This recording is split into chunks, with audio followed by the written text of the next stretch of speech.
ऐसे समय में जबकि ट्रंप है वो टैरिफ वार पर उतारू है, तो भारत को आंतरिक सुधार, विविध साझेदारी और परिपक्व कूटनीति का रास्ता अपनाना ही होगा। दोस्तों, एक तरफ को तो ट्रंप की बौखलाहट है क्योंकि भारत और रशिया के संबंध बहुत अच्छे हैं, और दूसरी तरफ भारत की रणनीतिक दृढ़ता है। आने वाले वर्षों में भारत को एक धैर्यवान, संतुलित और अपेक्षाकृत गैर प्रतिबद्ध विदेश नीति की आवश्यकता होगी। उसे स्पष्ट करना ही होगा कि वह वैश्विक राजनीति के किसी एक ध्रुव का मोहताज नहीं होकर सार्थक सहयोग का पक्षधर है। दोस्तों, डोनाल्ड ट्रंप के नेतृत्व में अमेरिका की पाकिस्तान नीति में आया ताजा बदलाव एक भूचाल से कम नहीं है। भले ही भारत अमेरिका संबंधों की दशकों पुरानी साझेदारी रही हो, लेकिन तेजी से बदलते हालात में वाशिंगटन द्वारा पाकिस्तान के ऊर्जा क्षेत्र में निवेश और वहां के विशाल तेल भंडार के विकास संबंधी दावे ने न केवल भू राजनीतिक आशंकाएं पैदा कर दिया, बल्कि भारतीय हितों के समक्ष तगड़ी चुनौतियां भी खड़ी कर दी है। हालांकि भारत का कोई कुछ नहीं बिगाड़ सकता, क्योंकि भारत ऐसा देश है जो की तेजी से बढ़ता हुआ अर्थव्यवस्था वाला देश है। यह घटनाक्रम स्पष्ट रूप से एक व्यापक शक्ति खेल का हिस्सा है, जहां अमेरिका का पाकिस्तान के प्रति झुकाव और भारत के खिलाफ दबाव का माहौल दोनों देशों के द्विपक्षीय रिश्तों के लिए चुनौती पेश कर रहा है। हो सकता है कि अमेरिका भारत को दिखाने के लिए ऐसा कर रहा हो, लेकिन उसका झुकाव पाकिस्तान की तरफ होना एक चिंता का विषय जरूर है। ट्रंप ने जब सोशल मीडिया पर पाकिस्तान और अमेरिका के बीच ऊर्जा सहयोग के सपनों को उजागर किया, तो पूरी दुनिया के सामने इसे बड़े ही आकर्षक व्यापारिक अवसर के रूप में प्रस्तुत किया गया। दोस्तों, दावा यह है कि अमेरिकी कंपनियां पाकिस्तान के कथित विशाल तेल भंडार में निवेश करेगी, और शायद भविष्य में भारत इसका खंडन करता हुआ नजर आए। लेकिन सच्चाई बिल्कुल अलग है। पाकिस्तान के पास जो शोधित कच्चा तेल है उसका स्टॉक केवल 353 मिलियन बैरल है, जो कि वैश्विक भंडार का नाम मात्र अंश है, 1 या 2% है। वह आज भी अपनी 85% से अधिक तेल जरूरतें मध्य पूर्व पर ही निर्भर होकर पूरी करता है।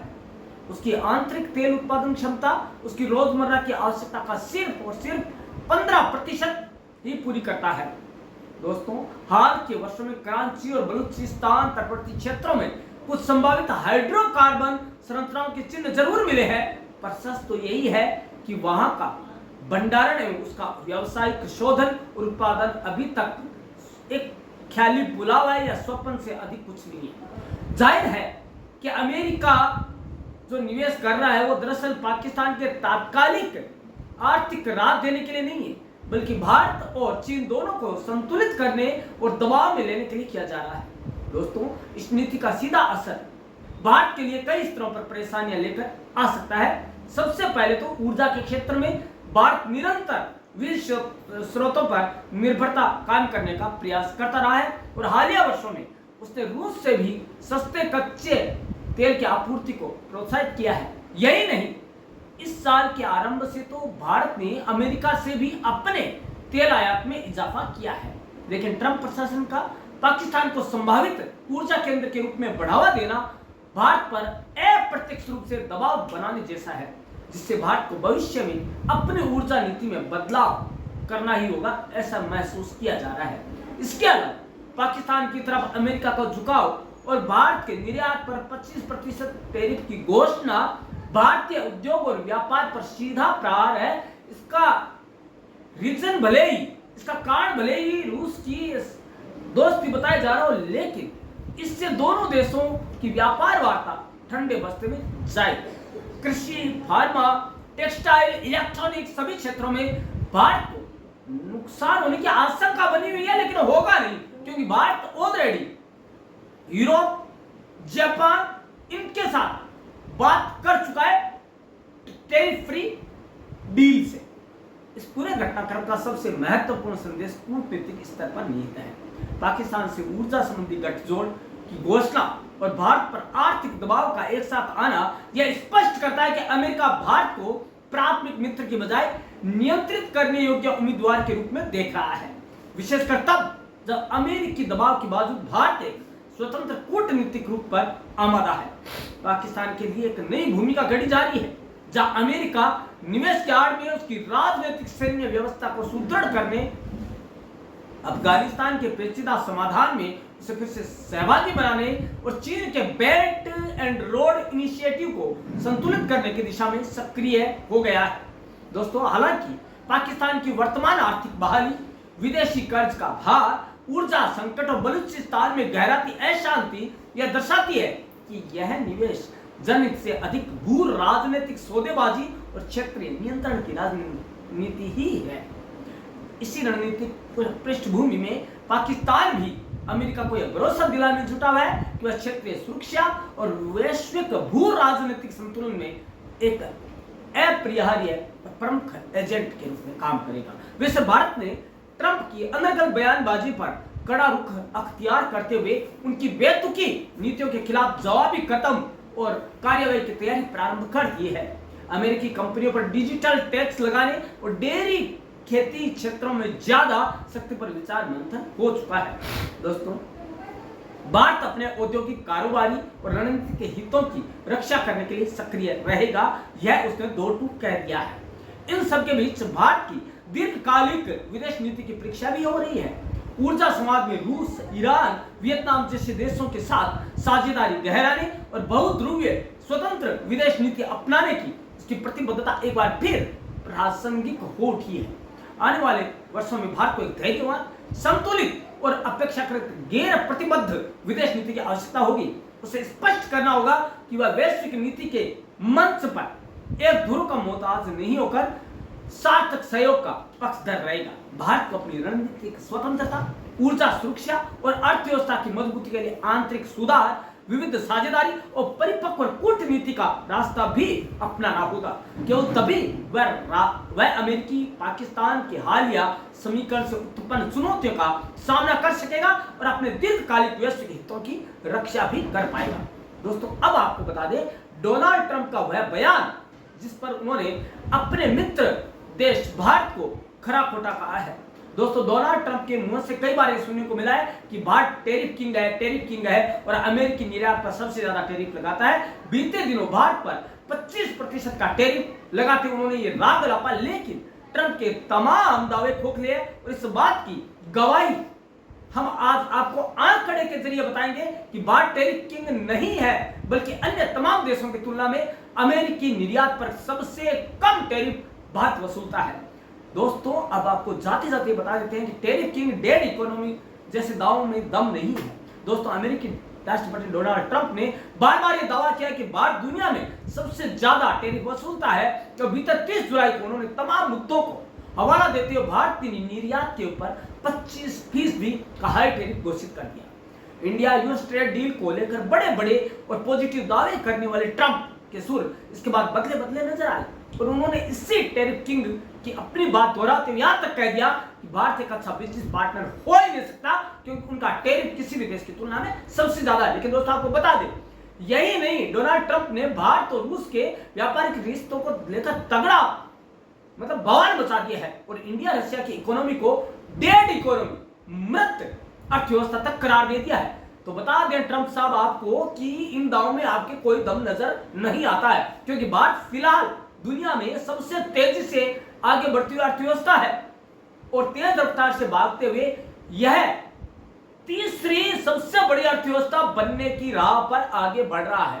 पिछले लगातार 4 सालों में भारत की जीडीपी ग्रोथ रेट 6% से ज्यादा है। मतलब ये किसी भी मायने में डेड इकोनॉमी कहलाने लायक नहीं है, जो कि खंडित करता है ट्रंप साहब के इस बयान की कि भारत डेड इकोनॉमी है। अब आपको टेरिफ का खेल भी बता देते हैं। दोस्तों, टेरिफ के खेल को आंकड़ों में समझेंगे हम 2 मिनट। अब वापस आते हैं टेरिफ के आंकड़ों पर। तो टेरिफ के किंग वाले दाव इसलिए खोखले हैं क्योंकि पिछले 3 दशकों में भारतीय टेरिफ में तगड़ी गिरावट दर्ज की गई है। ये 1990 के 56% से कम होकर फिलहाल 4.6% रह गया है। जी हां, सही कहा है हम। आंकड़ों से साफ है कि भारत का टेरिफ वियतनाम, इंडोनेशिया और यूरोपीय संघ की तुलना में काफी कम है। बता दें कि आंकड़ा ईयू का 5%, वियतनाम का 5.1%, इंडोनेशिया का 5.7%, जबकि बांग्लादेश का तो 10.6% है। ऐसे में भारत कहां टैरिफ किंग हो गया, समझ से बाहर है। यहां ये समझ लेना जरूरी है कि आखिर भारत टैरिफ या वेटेड टैरिफ होता क्या है और यह साधारण टैरिफ से कैसे अलग है। ये तो बता दें कि साधारण औसत टैरिफ जो भारत में 15.98% है, वो सभी प्रोडक्ट के लिए एक समान रूप से महत्वपूर्ण है, फिर चाहे उनका बिजनेस कम ही क्यों ना हो। जबकि व्यापार में भारत औसत टैरिफ में आयात की मात्रा के हिसाब से एक्चुअल ड्यूटी लागू की जाती है और यही मार्केट के लिए सटीक पैमाना भी माना जाता है।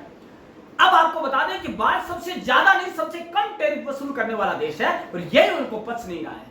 अमेरिकी निर्यात पर भारत के टैरिफ हकीकत में दुनिया भर में सबसे ज्यादा नहीं सबसे कम है। इसके तहत 45% से ज्यादा अमेरिकी निर्यात पर इंडिया टैरिफ 5% से भी कम है। तो वहीं कई सामानों पर तो यह 10% लागू किया गया है। खास तौर पर कच्चे तेल, इंडस्ट्रियल मशीनरी और फार्मा निर्यात पर भारत बेहद कम टैरिफ वसूल कर रहा है। कई अन्य एशियाई देशों की तुलना में तो भारत की मार्केट पहुंच ज्यादा अनुकूल है और साथ ही अमेरिकी निर्यातकों को चीन, वियतनाम या फिर साउथ एरिया जैसे बाजारों की तुलना में यहाँ कम रेसिप्रोकल टैरिफ का सामना करना पड़ता है। वहीं भारत लगातार ज्यादा टैरिफ का आरोप लगाने वाला अमेरिका खुद तमाम चीजों पर हाई टैरिफ लगाता है। अब हम आपको यह बता दें कि अमेरिका क्या टैरिफ वसूल करता है। उदाहरण के लिए खट्टा करीब 197.04% और तंबाकू पर 183.87, मूंगफली पर औसत 114.80% यूएस टैरिफ लागू किया जाता है। अब बताइए भारत का यूएस का कई गुना नहीं, रात और दिन का फर्क है, जिसे लेकर अटकी इंडिया यूएस डील। वहां टैरिफ का क्या मतलब है। टैरिफ के बारे में बात करने के लिए उस सेक्टर्स के बारे में बात कर लेना जरूरी है जिन्हें लेकर भारत और अमेरिका के बीच ट्रेड डील में पंगा है। जी हाँ, सबसे अहम है एग्रीकल्चर सेक्टर, जिसके लिए ट्रंप भारत के बाजारों को खोलने की मांग कर रहे हैं और वो भी कम टैरिफ के साथ। लेकिन आंकड़ों में समझे तो भारत के कृषि टैरिफ 39% है, जो स्विट्जरलैंड के 28.5% और जापान के 57% जैसे देशों की तुलना में प्रतिस्पर्धी है। डेयरी एग्री प्रोडक्ट पर भारत जहां 33% से 110 से 150% तक टैरिफ लागू होता, तो वही इस सेक्टर में ईयू यूरोपियन 37.5%, मतलब 261%, जापान 61.3 से 298% और साउथ कोरिया 54% से लेकर 800% तक टैरिफ वसूल करता है। केमिकल प्रोडक्ट पर भारत में जहां 0 से 10% टैरिफ लगता है, वहीं चाइना में दायरा 5 से 15% है। तो बताइए दोस्तों, भारत टैरिफ किंग कहां से हो गया। क्या ट्रंप साहब की गणित इतनी कमजोर है। क्या विश्व की सबसे बड़ी अर्थव्यवस्था कहे जाने वाले देश की गणित इतनी कमजोर है कि उसे यही पता नहीं है कि टैरिफ किंग कौन है और डेड इकोनॉमी किसे कहा जाता है। तो दोस्तों, आप अपने जो विचार है ना, वो जरूर दीजिएगा कि जो विश्व की सबसे बड़ी अर्थव्यवस्था है, क्या वो ऐसे बना है या वो लोगों की जेब पर डाका डालकर बनाई है गई है। तो दोस्तों, ये आपको बताना है, क्योंकि भारत, रशिया और अमेरिका तीनों की स्थिति आपके सामने रखी हुई। धन्यवाद।